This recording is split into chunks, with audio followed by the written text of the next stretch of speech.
Abramos nossas Bíblias em Hebreus capítulo 12,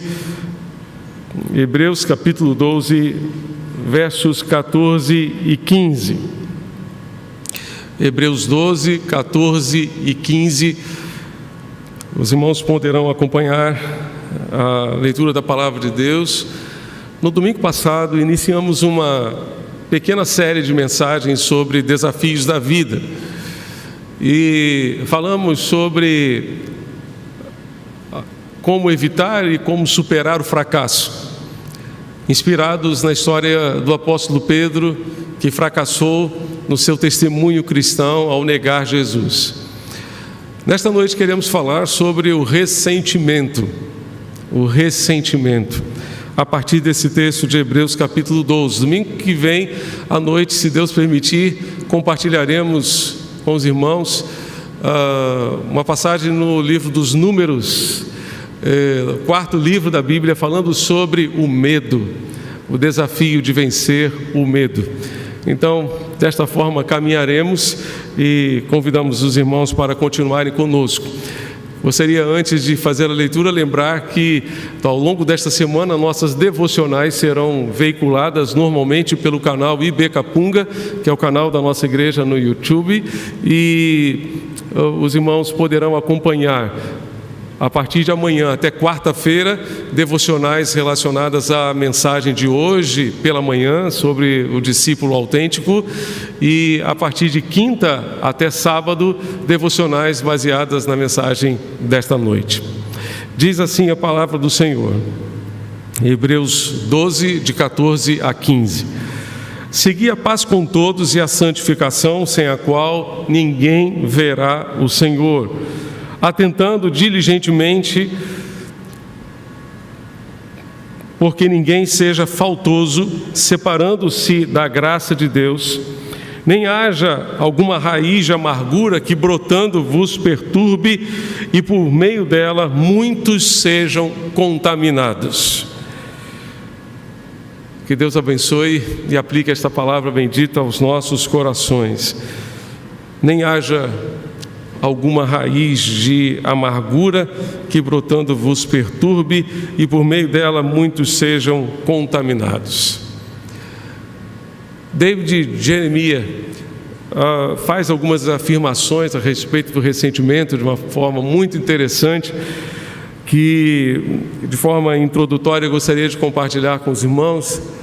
Ele diz que o ressentimento é a ira multiplicada pelo tempo. O ressentimento é a ira multiplicada pelo tempo, não se dissipa como a ira, mas se esconde debaixo do tapete, se esconde debaixo da superfície e não é detectada nem mesmo por equipamentos de alta precisão, como uma ultrassonografia, como uma tomografia, como um PET scan, como uma ressonância magnética. E esse autor conta uma história muito interessante a respeito de um homem que foi mordido por um cão e depois descobriu-se que aquele cão estava raivoso, e os testes de laboratório confirmaram que o homem havia contraído então a hidrofobia, e ele levou para o médico uma lista. E ele disse ao médico: doutor, essa lista não é um testamento daquilo que eu vou deixar para a minha posteridade. Essa lista é a lista das pessoas que eu quero morder antes de morrer. Essa lista é a lista das pessoas em quem eu quero morder antes de morrer, para que elas sejam contaminadas como eu também fui contaminado.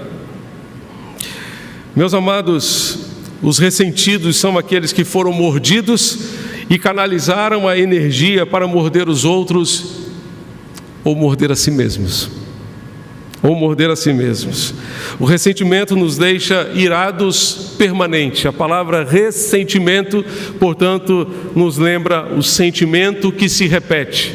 Você dorme com ele, você acorda com ele, você passa o dia com ele, você vai para o trabalho com ele, você vai para a escola com ele, você passa o tempo todo com ele.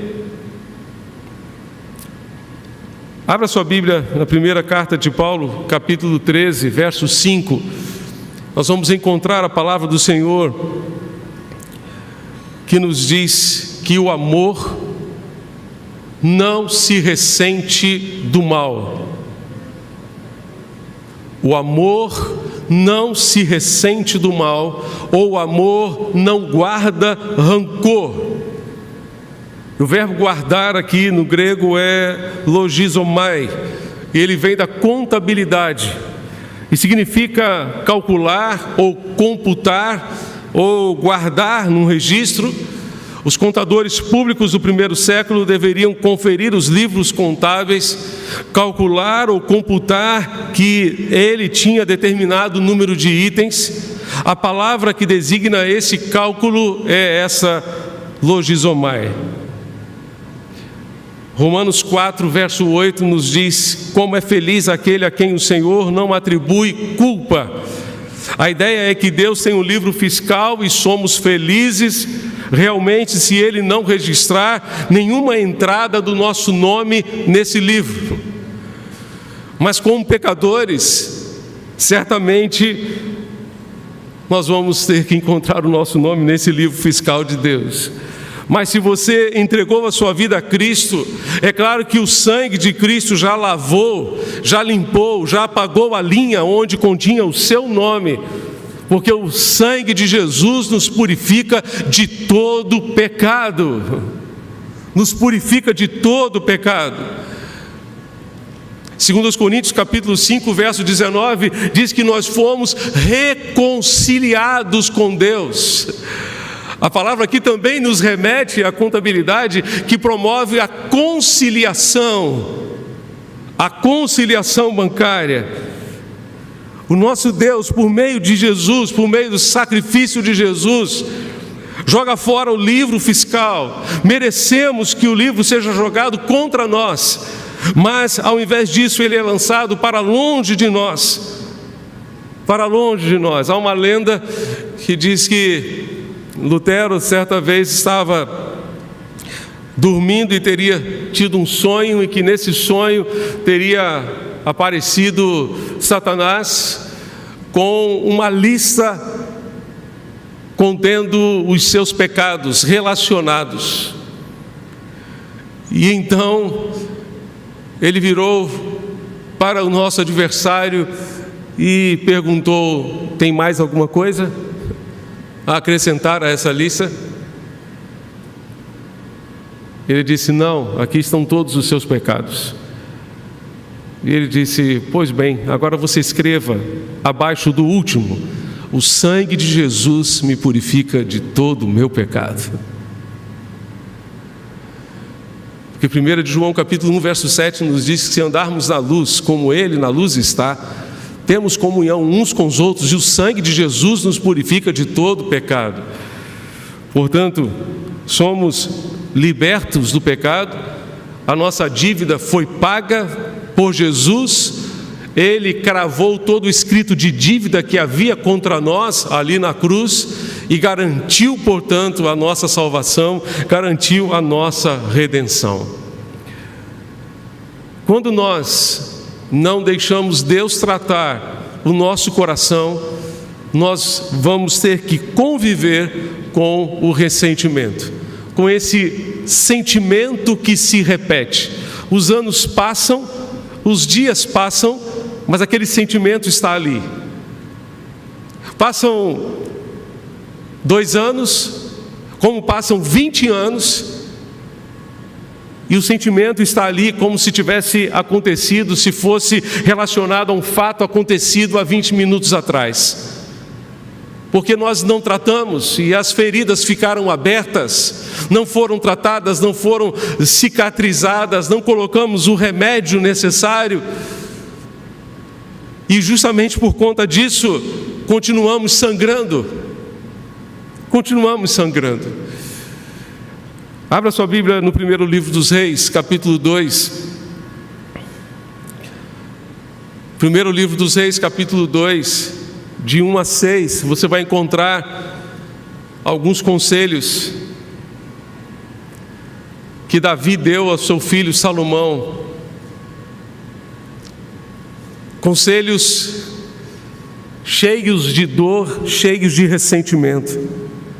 Diz o texto, 1 Reis 2, de 1 a 6, quando se aproximava o dia da sua morte, Davi deu instruções ao seu filho Salomão: estou para seguir o caminho de toda a terra, por isso seja forte, seja homem, obedeça ao que o Senhor, o seu Deus, exige, ande nos seus caminhos e obedeça aos seus decretos, aos seus mandamentos, às suas ordenanças e aos seus testemunhos, conforme se acham escritos na lei de Moisés. Assim você prosperará em tudo que fizer, e por onde quer que for, o Senhor manterá a promessa que me fez. Se seus descendentes cuidarem de sua conduta e se seguirem fielmente de todo o coração, de toda a alma ao Senhor, você jamais ficará sem descendente no trono de Israel. Até aqui está ótimo, conselho maravilhoso. Mas o verso 5 nos diz: você sabe muito bem o que Joabe, filho de Zeruia, me fez. O que fez com os dois comandantes dos exércitos de Israel, Abner, filho de Ner, e Amassa, filho de Jeter. Ele os matou derramando sangue em tempos de paz. Agiu como se estivesse em guerra, e com aquele sangue manchou o seu cinto e as suas sandálias. Proceda com sabedoria, com a sabedoria que você tem, não deixe envelhecer e descer em paz à sepultura. Ou seja, vingue-se dele. Ele não pode morrer em paz, como a maioria das pessoas morre. Ele precisa ter um castigo. Esse é o lado de Davi que nós preferimos não enxergar. Mas talvez seja o nosso lado que nós também não gostaríamos de ver. O ressentimento é feio, é deformado. O ressentimento assemelha-se a um câncer que toma conta, que assume o controle de tudo, de todas as coisas. Ellen Grace Leslie afirma que o ressentimento é algo que distorce a realidade. Ele nos mantém acorrentados ao passado, como ar poluído não intoxica somente a pessoa amargurada, mas também a todas as pessoas que entram em contato com essa pessoa. Hebreus 12, verso 15 nos diz que a raiz de amargura contamina não apenas a pessoa que foi infectada, envenenada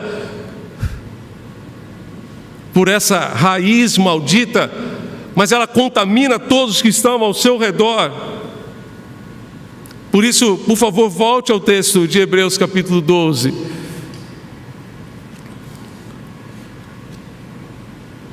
O verso 15 nos diz: nem haja alguma raiz de amargura que brotando vos perturbe, e por meio dela muitos sejam contaminados.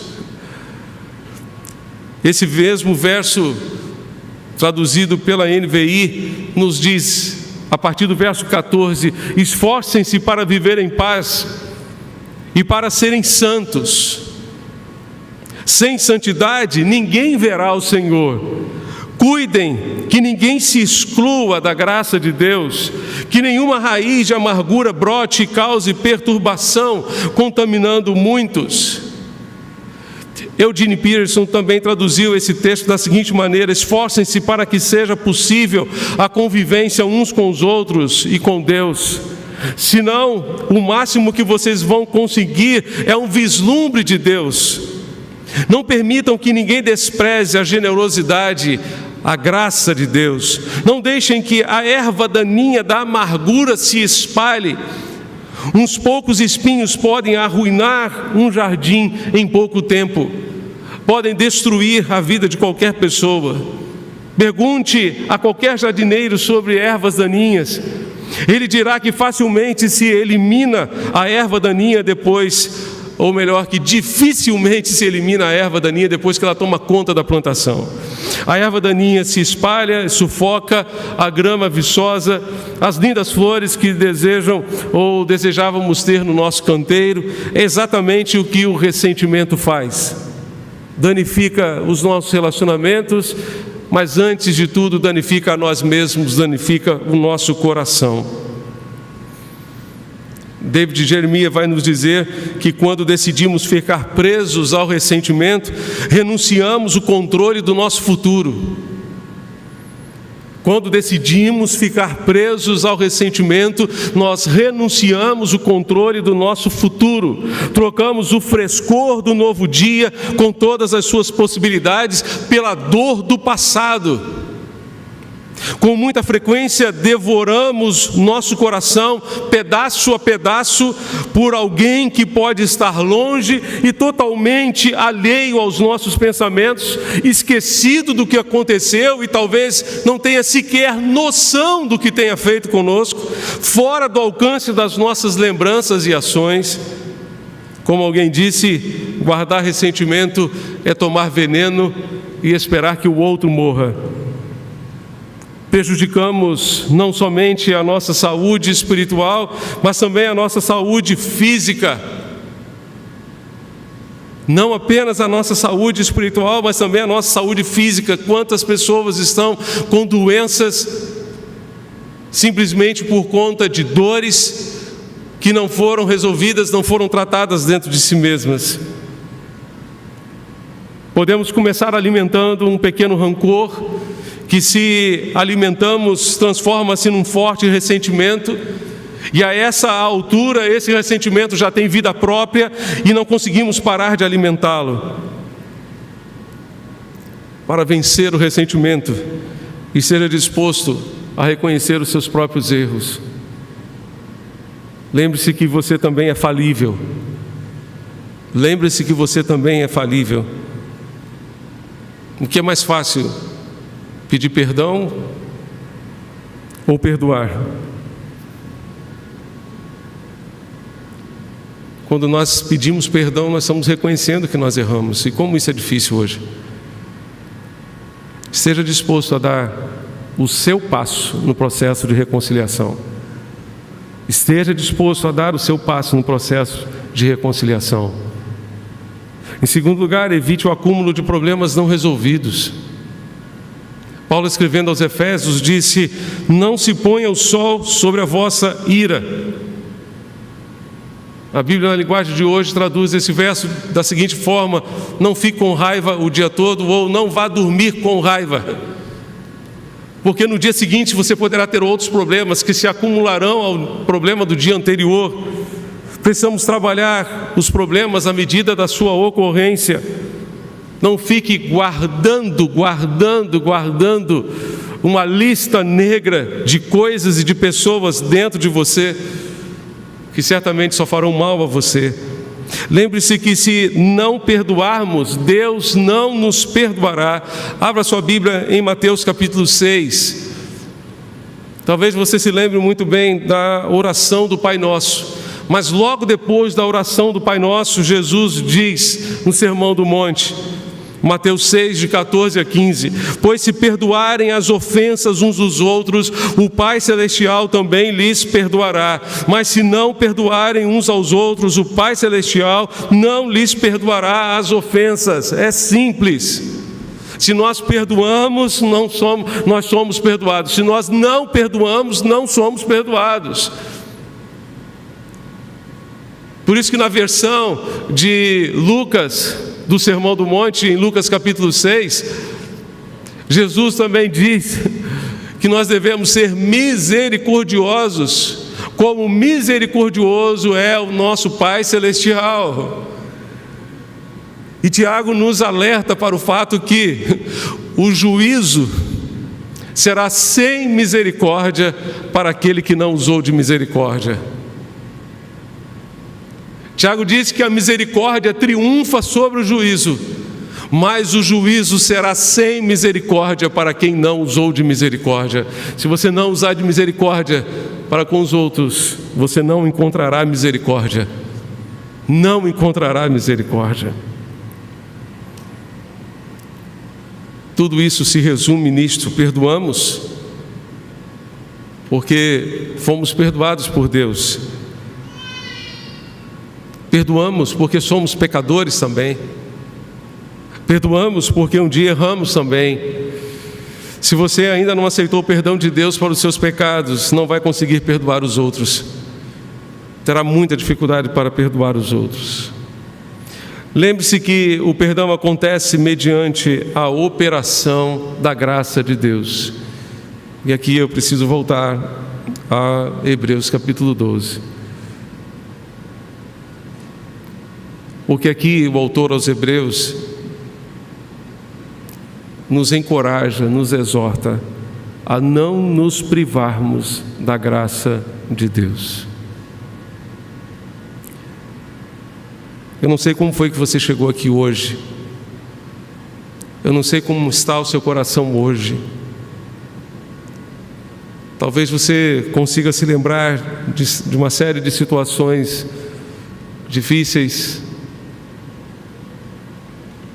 que machucaram você, que feriram você, que causaram dor, angústia.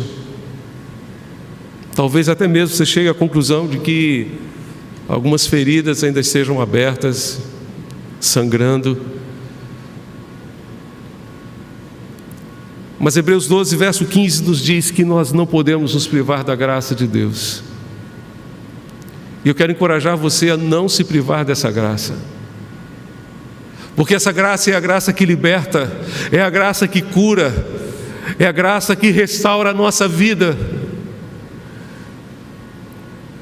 A graça é o remédio de Deus para tudo aquilo que nós precisamos na vida. Paulo estava diante de uma situação que nós não sabemos, mas a respeito dessa situação ele orou pelo menos 3 vezes e ele ouviu o Senhor lhe responder: Paulo, a minha graça te basta. A minha graça te basta, porque o meu poder se aperfeiçoa na fraqueza. E então Paulo disse: de boa vontade me gloriarei nas minhas fraquezas, para que sobre mim repouse o poder de Cristo, porque quando sou fraco, então sou forte. Quando reconheço as minhas fraquezas, quando reconheço as minhas limitações, dou oportunidade para que a graça de Deus opere em mim. Não se prive, não se abstenha da graça de Deus. Paulo, escrevendo também aos Coríntios, ele pôde dizer que a graça de Deus sobre ele não foi vã, não foi inútil. Deus dispensou a sua graça e transformou a sua vida, restaurou a sua vida. Certo autor disse que a razão pela qual normalmente nós falhamos é porque nós não tiramos proveito da graça de Deus. E um outro autor vai nos dizer que a graça de Deus está aqui para todos os benefícios que Deus providenciou. E ele ressalta ainda que muito do fracasso entre os cristãos se deve à falta de apropriação desses benefícios que encontramos na graça de Deus. Um exemplo específico é citado aqui, quando uma raiz de amargura causa muitos problemas a nós e àqueles que estão ao nosso redor. O único meio de tratar a raiz de amargura é pela graça de Deus. E a raiz de amargura, ela é como uma plantação de mandioca, de macaxeira ou de aipim. Ela precisa ser arrancada. Você sacode e arranca, e vem com tudo. É algo que precisa ser arrancado, precisa ser retirado. Mas o que nos permite fazer isso é a graça de Deus. É a graça de Deus que arranca essa raiz, que contamina a nossa alma, que contamina o nosso coração. É a graça de Deus que arranca essa raiz por meio do perdão. Nós fomos salvos pela graça de Deus, fomos perdoados pela graça de Deus, e não podemos nos privar dessa graça para limpar o nosso coração de toda amargura, de todo ressentimento. O perdão é raro porque é caro. O perdão é raro porque é caro e muito difícil. Jaime Kemp nos lembra que o perdão de Deus para conosco custou a vida do seu próprio filho. O perdão também irá custar possivelmente o seu orgulho, mas ele é necessário. Perdoar é não exigir os seus direitos, é deixar de se defender, é deixar de se vingar, é deixar a outra pessoa livre. Perdoar é dar amor quando se espera ódio, é dar compreensão quando se espera raiva e vingança, é dar liberdade quando achamos que o outro merece a punição, é recusar a própria vontade. Somente o amor nos capacita a perdoar. É Ele que nos capacita a reconhecer as nossas faltas e a perdoar as faltas dos outros. Precisamos pedir a Deus que aumente o amor nos nossos corações, porque o amor nos faz enxergar os nossos erros mais do que enxergar o erro dos outros. E o amor nos torna capazes de pedir perdão.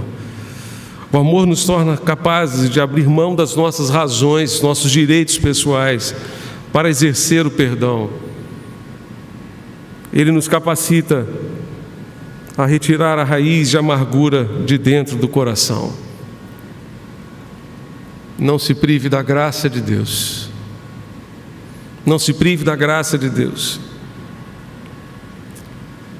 Daqui a pouco nós estaremos celebrando a ceia do Senhor. E a ceia do Senhor nos lembra o sacrifício de Jesus ali na cruz. Nos lembra aquilo que Jesus fez por nós ali na cruz. E eu quero convidar você nesta noite a, pela fé, subir o Calvário. Se pela fé você se colocar ao pé da cruz de Cristo, você ouvirá Jesus dizer: perdoe, perdoe, perdoe. Você se apropriará da graça de Deus. Você se apropriará dessa graça que limpa o seu coração de todo rancor, de toda amargura, de toda ira e de toda situação que possa destruir a sua vida. Uma holandesa chamada Corrie ten Boom foi prisioneira de guerra num campo de concentração. Nesse campo ela viu a sua irmã morrer nas mãos de alguns soldados, de alguns guardas. No seu livro Ele Liberta os Cativos, ela lembra dos momentos pós-guerra, quando encontrou-se pessoalmente com um dos guardas do campo de concentração onde ela esteve. Esse guarda havia se convertido, havia entregue a sua vida a Jesus e foi ao seu encontro para pedir perdão. Ela disse que silenciosamente ela pediu a ajuda de Deus, e somente com a ajuda do Senhor ela foi capaz de lutar contra todos os instintos humanos do ódio e da vingança, e fazer aquilo que era impossível para ela. E por isso ela pôde escrever que naquele momento, quando eu fui capaz de perdoar, o meu ódio desapareceu. Que libertação! O perdão é a chave que abre a porta do ressentimento e as algemas do ódio. É um poder que quebra as correntes da amargura e os grilhões do egoísmo.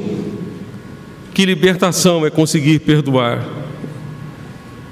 Só podemos ser libertados da dor ou das dores do passado através do perdão, através da graça de Deus ministrada aos nossos corações. Livre-se do ressentimento pela graça de Deus. Não se prive da graça de Deus.